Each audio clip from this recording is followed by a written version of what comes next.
The Hunger of an Empress. How Maria Theresa of Spain survived on almost nothing for 4 decades.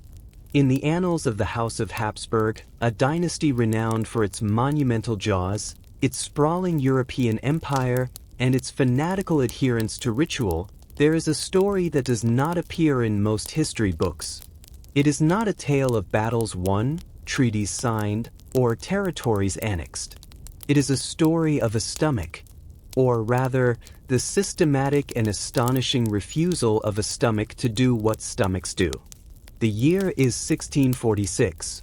The place is the imperial court of Vienna, a city that gleams with Baroque gold and echoes with the music of viols, but also reeks of intrigue, prayer, and the particular melancholy of a family that married too close to itself for too many centuries. Emperor Ferdinand III has just received news that his wife, the Empress Maria Leopoldina, has died in childbirth. He is a widower with a young son, and the Habsburgs need alliances the way a body needs blood. The solution, as it almost always was for the Habsburgs, was another marriage to another Spanish relative.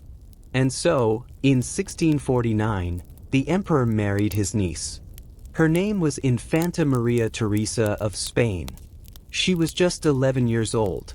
But it is not her marriage that defies understanding. It is what happened to her body for the next 40 years. To the casual observer arriving at the Viennese court in 1650, Maria Theresa would have appeared as just another Habsburg consort, pious, pale, with the famous protruding lower lip, the prognathism that made it difficult for her to close her mouth fully, and dressed in the heavy black velvet and white lace of Spanish court fashion, a style she would refuse to abandon until her dying day. She spoke little German, preferring her native Spanish. She heard Mass multiple times a day. She was, by all accounts, a gentle soul, often overshadowed by her more flamboyant stepchildren and her husband's advisors. But within months of her arrival, something strange began to be noted. Not with alarm at first, merely with curiosity. The new empress, it was observed, did not eat. Servants whispered. Cooks wept in frustration. The grand kitchens of the Hofburg Palace, capable of roasting a dozen peacocks and producing mountains of marzipan, would prepare elaborate meals for the imperial table. The emperor would eat. The courtiers would eat. The dogs under the table would eat. But the Empress Maria Theresa would lift her spoon, toy with a morsel of bread, push a piece of meat around her golden plate, and then stop. At first, it was assumed she was ill. The court physicians, men in long black robes who believed in the 4 humors and the healing power of leeches, were summoned. They took her pulse. They examined her urine. They declared that the Empress suffered from an excess of melancholy humor, a condition of the spleen. Their treatments were, by modern standards, barbaric, bleedings, purgings, enemas, and the administration of potions containing powdered unicorn horn, actually rhinoceros ivory, and crushed emeralds. None of it made her eat. The emperor was concerned, not with the tenderness of a lover, this was a political marriage, but with the practicalities of an empress who might starve to death. Succession was a matter of state. An empress who did not eat could not carry a child. Or so it was thought. Yet, despite her near total abstinence from food, Maria Theresa went on to bear 6 children, including 2 who survived to adulthood. A daughter who became the first wife of Louis XIV of France, another Maria Theresa, but a different story, and a son, Archduke Leopold Joseph. That a woman could conceive, gestate, and give birth while consuming almost nothing defied the medical understanding of the 17th century. It defies our understanding today. Let us be precise. The records are not fanciful legends. They are contained in the detailed chronicles of the Spanish and Austrian courts, in the letters of ambassadors, in the diary of a lady-in-waiting named Countess Lowenstein, and in the secret reports of the imperial physicians. These documents, preserved in the Haus-Hof und Staatsarchiv in Vienna, describe a woman who, for decade after decade, survived on what most people would consider a single meal's appetizer. What did the Empress eat? The accounts are startlingly consistent. On a typical day, her total intake would be a cup of chocolate or hot water with a drop of milk. She was a Habsburg of the Spanish line, and chocolate was her one indulgence, though she took it thin and bitter, half a small roll of bread, and if she was feeling unusually hungry, a single egg white, boiled without salt. That was all. On feast days, she might allow herself a sliver of fish or a few spoonfuls of a thin broth. But meat? Almost never. Fruit? She claimed it caused stomach cramps. Vegetables? She considered them common. Sugar? She found it cloying. The physicians were baffled. They tried everything. They presented her with the most delicate morsels: roasted larks, jellied quince, sugared violets, tiny pastries filled with sweet cheese. She would smile, a tight Habsburg-lipped smile, and say, in her slow Spanish-accented German, "Gracias, pero no tengo hambre." Thank you, but I am not hungry. But she must have been hungry. The human body is not a philosophical abstraction. It demands fuel. And yet, for 40 years, the Empress did not faint at Massachusetts. She did not collapse during interminable court ceremonies. She walked, she prayed, she sat for hours in the council chamber where women were not permitted to speak but were required to listen. She gave audiences to ambassadors. She supervised the education of her children. She outlived her husband, Emperor Ferdinand III, who died in 1657, gorging on pickled herring and beer. She lived through the plague of Vienna. She lived through the Second Turkish Siege. She died, finally, in 1673, at the age of 44. The autopsy report, which still exists, is a remarkable document. It states, with clinical brevity, that the Empress's stomach was extraordinarily shrunken, no larger than that of a small child. Her intestines were contracted and empty. Yet there was no sign of the usual wasting diseases. Her internal organs were, aside from their contracted state, notably healthy. What are we to make of this? The temptation is to diagnose. We are moderns. We love our labels. Anorexia mirabilis, the medieval holy anorexia of saints and mystics? Possibly. Maria Theresa was profoundly pious, even by the extreme standards of the 17th century Habsburg court. She rose at midnight to pray. She wore a hairshirt beneath her velvet gowns. She knelt on cold stone floors until her knees bled. She saw her own body as an enemy, a vessel of sin to be starved into submission. In this, she was not alone. Saint Catherine of Siena famously lived almost entirely on the Eucharist. Saint Rose of Lima wore a spiked silver crown. The body, in the Catholic imagination of the era, was a battlefield, and food was the enemy's supply line. But anorexia mirabilis was typically a young woman's condition, tied to visions and ecstasies. Maria Theresa showed no signs of mystical rapture. She never claimed to see Christ. She never levitated. She simply refused to eat quietly, stubbornly, for 4 decades. It was as if eating was not a rebellion against the flesh but simply an irrelevance. The bore. Other diagnoses have been proposed by medical historians. A severe food allergy or intolerance that caused pain so great that her brain associated all food with agony. Chronic lead poisoning from the pewter plates and cups common at the time, which can cause loss of appetite and intestinal paralysis. Or perhaps a psychosomatic condition, a form of conversion disorder where deep trauma, being sent away from Spain at age 11 to marry an uncle she barely knew, manifested as a refusal to swallow. Then there is the most disturbing possibility, one that the court physicians never dared to write openly but which circulated in whispers. Was she eating secretly? Did she have a hidden cache of food, a private meal consumed in the dead of night? away from the prying eyes of ladies-in-waiting and the emperor's spies? The chronicles say no. Her attendants swore oaths. They slept in her antechamber. They watched her every move. The kitchens were locked at night. And yet, the most sophisticated minds of the court could not explain how a woman could live, let alone bear children, on an egg white and half a roll per day. The answer may be simpler and stranger than any diagnosis. The human body, under conditions of extreme and prolonged caloric restriction, undergoes remarkable adaptations.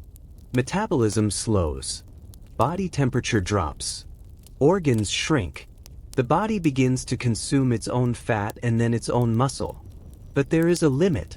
The brain alone requires approximately 400 to 500 calories per day to function. An egg white contains about 17 calories. Half a small roll contains about 100. A cup of thin chocolate, perhaps 50. Maria Theresa's reported daily intake would have been around 150 to 200 calories. That is starvation territory. That is the territory of concentration camps and famines. And yet she did not die of starvation. She died, eventually, of a fever that swept through Vienna in 1673. Her immune system, weakened by decades of malnutrition, could not fight it. She took to her bed, and within a week, she was gone. The reaction of the court was complex. There was genuine grief. The servants, who had watched her suffer in silence for so long, wept.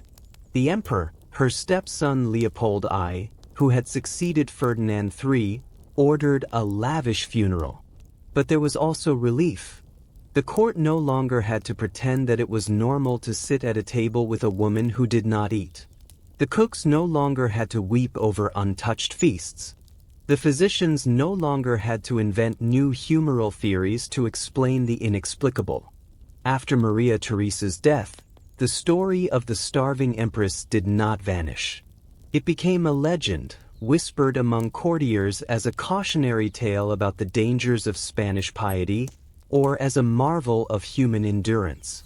But it was also forgotten, buried under the grander narratives of Habsburg history, the wars against the Ottomans, the rise of Prussia, the glittering reign of Maria Theresa, a different empress, and a famously hearty eater who loved stuffed veal and cream-filled pastries.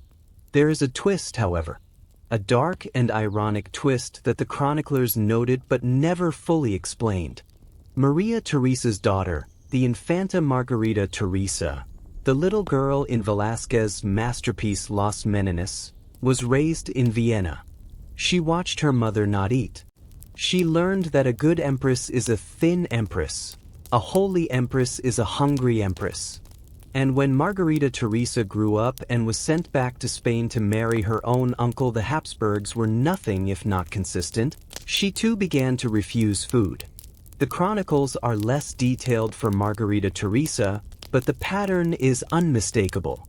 She complained of a closure of the stomach. She took only chocolate and bread. She wasted away. She died at the age of 21, after bearing a single child who did not survive.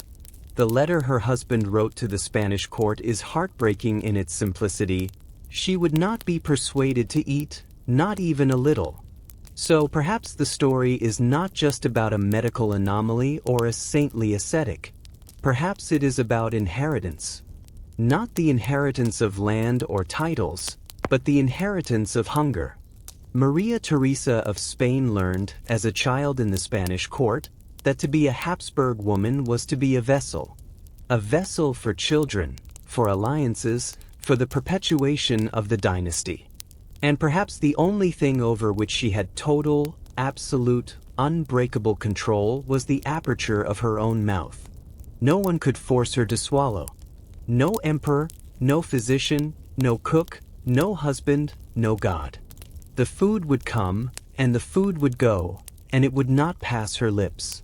In that light, the 40 years of starvation were not a sickness. They were a silent war. A war fought not with cannons and cavalry, but with spoons and plates. A war in which the battlefield was her own body. And she won, in the only way she could, by refusing to lose. The historian's duty is to avoid melodrama, but it is also to resist the temptation to explain away the inexplicable. The human body is not a machine. It is a mystery, and the Habsburg Empress who ate almost nothing for 40 years remains one of its most profound enigmas. We can name her condition if we wish. We can call it anorexia nervosa, or avoidant/restrictive food intake disorder ARFID, or something else entirely. But labels are not explanations. What remains is the image of a pale woman in black velvet, sitting at a groaning table in the Hofburg, surrounded by the opulence of an empire that stretched from Spain to Transylvania. The candles flicker. The wine flows. The roasted swan is carved. And the Empress lifts her spoon, touches it to her famously protruding lower lip, and sets it back down. Not a single morsel passes. Not for 40 years. The silence of that refusal is louder than any battle cry. It is the sound of a pessimagdamag decided against every instinct. Of survival, to live as if she were already dead. Or perhaps to live as if she were already pure. The distinction, in the shadow of the Habsburg sun, was never entirely clear. The body as testament. After Maria Theresa's death in 1673, the court of Vienna did what courts always do. It dressed itself in black, attended a funeral that lasted 7 hours, and then, within a fortnight, began scheming about the next marriage. The Holy Roman Empire was not a sentimental institution. An empress who starved herself to death was, at most, a curiosity to be mentioned in diplomatic dispatches and then shelved alongside the more embarrassing Habsburg traits, the jutting jaws, the epilepsy, the bouts of madness that ran through the Spanish line like a dark thread. But the story did not stay shelved. It leaked. It always leaks. Within a year of her death, letters exchanged between the Spanish and Austrian courts began to refer to the miracle of the Viennese table in hushed, almost reverent tones. A Jesuit priest in Graz wrote a long, fawning letter to his superior in Rome, arguing that Maria Theresa's 40-year fast was evidence of divine intervention. No mortal woman, he wrote, could sustain life on such scant fare without the intercession of the Blessed Virgin herself. We must consider her cause for beatification. The Vatican, wisely or cynically, declined to open a case. There was no cult of followers. No one had reported miracles at her tomb. There was only a stubborn, awkward fact. A woman had eaten almost nothing for 4 decades and had not died of it. That was not a miracle. That was a problem. The physicians of the era, of course, had their own explanations. They were wrong, but they were confident. A Dutch doctor named Van Helmont, who had never examined Maria Theresa but had read the autopsy report, published a small pamphlet in 1675 arguing that the Empress must have possessed an extraordinary capacity for absorbing nourishment from the air itself. He called it spiritus vitae, the spirit of life. He suggested that very pious individuals could metabolize the subtle vapors of incense and candle smoke as surely as ordinary people metabolized bread and meat. The pamphlet sold briskly. Van Helmont was laughed out of the Royal Society of London. A French physician, a certain Dr. Bertrand, proposed a different theory. He believed that Maria Theresa suffered from a stricture of the esophagus, a muscular contraction so severe that swallowing anything larger than a pea became physically impossible. This, he argued, explained her preference for liquids and the solitary egg white. What he could not explain, and what no one could explain, was how a woman with such a stricture had managed to carry 6 children to term. A fetus demands iron, protein, calcium, fat. Where did it come from? Bertrand suggested, with a straight face, that the fetus might have absorbed nourishment directly from the mother's humors through the umbilical cord in a manner not yet understood by science. He was not entirely wrong about placental transfer. He was not entirely right about anything else. The Habsburgs themselves preferred silence. Emperor Leopold I, Maria Theresa's stepson, ordered all remaining personal papers of the late Empress to be sealed in a chest and stored in the family archive at the Augustinian Church. The chest was not opened for 150 years. When it was finally pried open in the 1820s, it contained only rosaries, a letter from her confessor in Latin, largely unreadable due to water damage, and a small, locked box. Inside that box was a single piece of paper, on which Maria Theresa had written, in her careful Spanish hand, "He comido sufficient para vivir. No mas. I have eaten enough to live. No more." That is the whole of her inner life, preserved for eternity.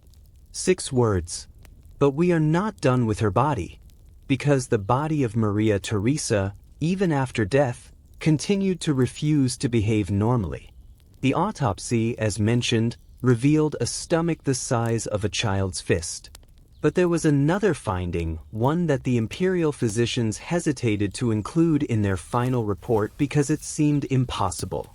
The Empress's teeth, those stubby, brownish Habsburg teeth, prone to decay and overcrowding, were almost perfectly preserved. Not a single cavity. Not a single abscess. In a century where sugar consumption was exploding across Europe and where the Habsburgs were notorious for their sweet tooth, a woman who had consumed virtually no sugar for 40 years should have had perfect teeth. She did. But the physicians were troubled because they expected the opposite. They thought her abstinence from food would have led to scurvy, to bleeding gums, to the loss of teeth. Instead, her mouth was a monument to what she had not done. What does that mean? Perhaps nothing. Or perhaps it means that the human body, given a bare minimum of the right nutrients, the egg white gave her protein, the bread gave her a trace of B vitamins, the chocolate gave her iron and magnesium, can survive, not thrive, but survive, on astonishingly little for astonishingly long. Modern science has a name for this state. It is called chronic energy deficiency, and it has been studied in populations that have experienced prolonged famine, the siege of Leningrad, the Dutch hunger winter of 1944–45, the Ethiopian famines of the 1980s. What researchers found in those survivors was a suite of adaptations. Metabolic rates dropped by as much as 40%. Body temperatures fell to 96 or 95 degrees Fahrenheit. Heart rate slowed. Hair stopped growing. Libido disappeared. Women stopped menstruating. But here is the crucial detail. Those adaptations occurred over months, sometimes a year or two. Maria Theresa maintained her state for 40 years. That is not adaptation. That is a different category entirely.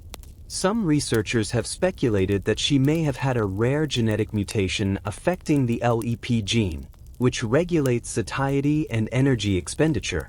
Others have pointed to the MC4R gene, mutations in which can cause extreme thinness and reduced appetite. But these are guesses. We do not have her DNA. We have only the reports, and the reports are maddeningly consistent. She ate almost nothing and she did not die. We must talk, now, about the political implications. Because an empress who does not eat is not merely a medical curiosity. She is a diplomatic liability, a religious symbol, and a tool of propaganda, all at once. Louis XIV of France, the Sun King, was fascinated by his mother-in-law. He had met Maria Theresa briefly when she traveled to the Pyrenees in 1664. The wedding of her daughter, also named Maria Theresa, which confuses every historian who touches this story. The Sun King, who ate 4-course meals while standing up and was known to consume entire roasted chickens with his bare hands, could not comprehend a woman who pushed food away. He wrote a letter to his ambassador in Vienna, asking for a detailed account of the Empress's manner of living, particularly her table habits. The ambassador, a man named de Villers, replied after several months of observation, "She eats less than my cat. My cat, sire, weighs 6 pounds. The Empress weighs perhaps 90. She has not eaten a full meal in the memory of any living servant. Louis kept the letter. It is still in the French National Archives, filed under Curiosites.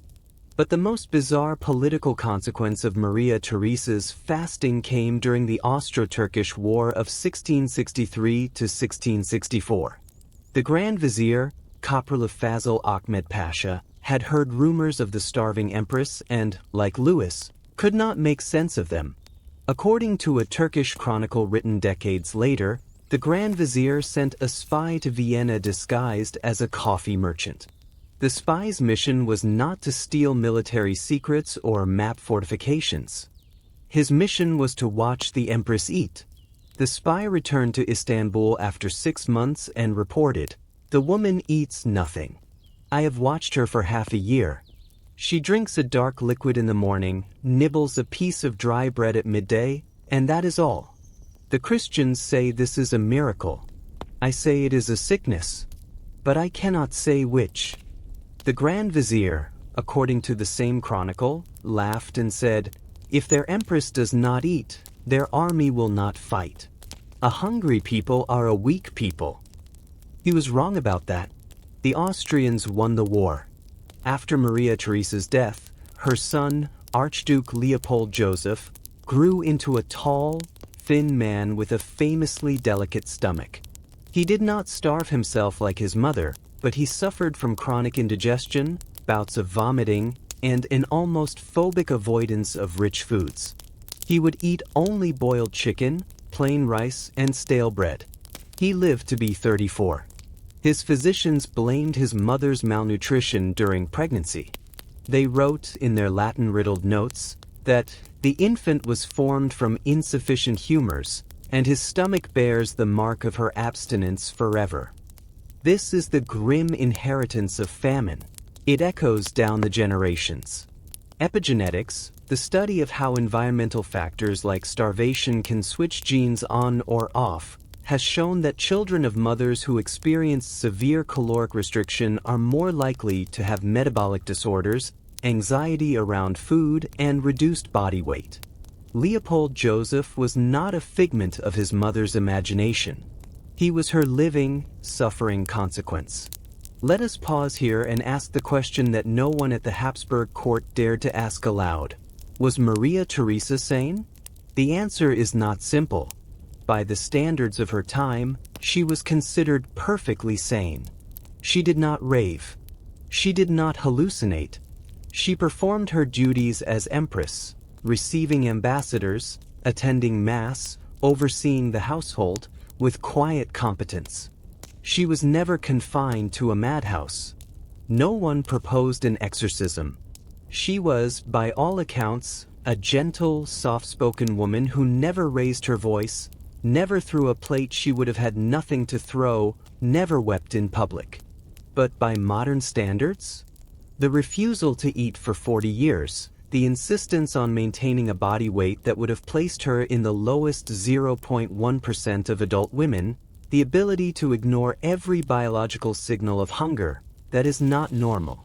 That is not even pathological in the usual sense. It is something else. It is a sustained, decades-long act of what psychiatrists now call extreme anorexia nervosa, restrictive type. The difference between Maria Theresa and a modern anorexic patient is not the behavior. It is the context. A modern anorexic starves herself to achieve thinness, to meet a cultural ideal, to feel in control. Maria Theresa starved herself for God, for the salvation of her soul, for the honor of her Spanish Habsburg lineage. Her culture did not condemn her. It celebrated her. The more she refused to eat, the holier she seemed. The more she wasted away, the closer she appeared to the suffering Christ. Her servants did not try to force-feed her. They knelt and asked for her blessing. We cannot understand Maria Theresa without understanding the cult of the Eucharist. For devout Catholics of the 17th century, the ultimate food was not meat or bread. It was the consecrated host, the body of Christ, transformed by transubstantiation into the literal flesh of the Savior. To eat that, and only that, was to transcend the gross materiality of ordinary eating. Many saints had done it. Catherine of Siena lived for years on nothing but the Eucharist. So did Columba of Rieti. So did Angela of Foligno. Maria Theresa was not inventing a new form of piety. She was imitating the saints she had read about as a girl in the Spanish court. Her library, inventoried after her death, contained 17 volumes of saints' lives. 17. She knew exactly what she was doing. She was not mad. She was following a recipe. The ingredients: 1 host, consumed at Dawn, Massachusetts. 1 cup of chocolate, taken as a concession to the weakness of the flesh. And then, nothing. The saints had done it. Why should an empress do less? And yet, the saints who starved themselves on the Eucharist typically died within a few years. Catherine of Siena died at 33, paralyzed and unable to swallow even water. Columba died at 35, her body reduced to skin and bone. Maria Theresa lasted 40 years. She outlived every other holy anorexic in the calendar. That is either a testament to her extraordinary constitution or a sign that something else was happening, something that the saintly model cannot explain. Let us consider, for a moment, a heretical possibility. What if Maria Theresa ate? What if the court records are wrong? What if the servants lied? What if the physicians exaggerated? What if, in the dead of night, when the candles were low and the ladies-in-waiting had fallen asleep in their chairs, the Empress crept to a small cupboard in her private chamber and ate a handful of dried figs? A piece of cheese? A crust of bread saved from the morning? There is not a single piece of evidence for this. Not one. The chronicles are unanimous. She was watched. She was watched by her Spanish ladies, who had known her since childhood and who reported to the Spanish ambassador. She was watched by the German ladies, who reported to the emperor. She was watched by the physicians, who recorded every morsel that passed her lips. The surveillance was total. It was a form of attention that would have suffocated a less determined woman. But Maria Theresa seems to have welcomed it. The more she was watched, the holier she became. The more people stared at her empty plate, the more her legend grew. So no, she did not sneak food. She would have considered it a betrayal of her vow to God and to the memory of the saints. The hunger was the point. The hunger was the prayer. There is a final chapter to this story, one that is rarely told.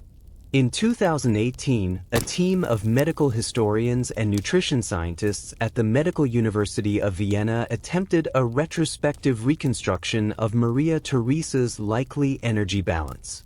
They used the autopsy report, the dietary records, and modern equations for basal metabolic rate. Their conclusion, published in a small journal called Historical Nutrition, was startling. Given her estimated body weight roughly 40 kilograms, or 88 pounds, at a height of about 160 centimeters, her daily energy expenditure would have been approximately 900 to 1,000 calories per day. But her reported intake was 150 to 200 calories. That would have required her to lose roughly half a kilogram of body weight per week. Over 40 years, that would have reduced her to negative mass. She should have disappeared. She should have been a skeleton. She was not. The researchers proposed a solution. The records must have underestimated her intake. Perhaps the chocolate she drank was richer than reported. Perhaps the bread was larger. Perhaps, once a week, she allowed herself a more substantial meal. They could not accept the literal truth of the chronicles. It was biologically impossible. And yet, the chronicles are all we have. There is no hidden cache of letters saying, "Actually, I ate a bowl of soup yesterday." There is only the blank, stubborn silence of a woman who decided, for reasons we will never fully understand, that her body would be the site of a miracle or a lie.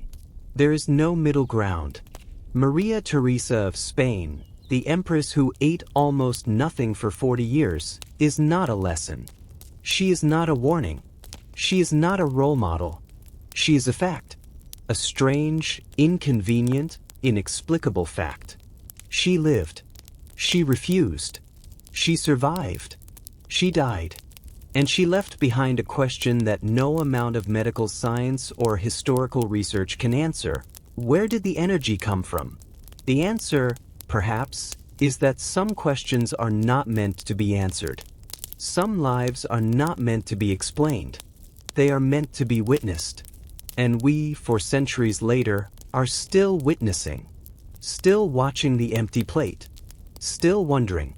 The Viennese winter winds howl. The candles gutter. The empress lifts her spoon. And the story, like her hunger, has no end. Only a pause. A long 40-year pause. And then silence.